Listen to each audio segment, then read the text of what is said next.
tila pinuri kasi ni Palace Press Officer Claire Castro ang mga naging pahayag ni Vice President Sara Duterte kahapon po yan. Kung saan ay nabanggit nga po ng bise ang ilang linya mula sa tulang Invictus. Doon nga sa kanyang pagbisita sa Senado yan kahapon. Pero sa kabila po nito, pinuna po ni Castro ang hindi pagbibigay ng denial ng bise sa mga akusasyon laban sa kanya. Dagdag pa ni Castro, mali raw ang argumento kahapon ng kampo ng bise na masasayang lang daw ang 32 million na boto nito kung mapapatalsik siya. Hindi raw dahil malaki ang naging boto, hindi na dapat pansinin ang mga impeachable offenses na umano'y ginawa niya bilang vice-presidente.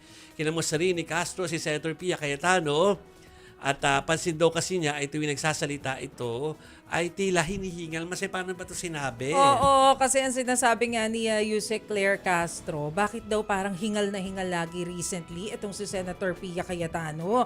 Parang hindi daw niya maintindihan kung excited ba, anxiety ba ang nararamdaman ng senadora at laging ganun daw yung nararamdaman. Kasi po ang sinabi ni Senator Pia Cayetano na parang total nagdidiskurso tayo dito, di bakit hindi magpatawag ng special session? Yung Malacanang naman, mukhang supported naman yung majority. Ayun. Patutsada yun eh. Patutsada actually yung ginawa. Kahit yung kay VP Sara patutsada eh. Na parang finally may basis ka na. Yes. Nung dati salita ka ng salita, wala kang basis. Ganun kasi yung context. Metodo. So there's a tinge or blatant sarcasm. Yan.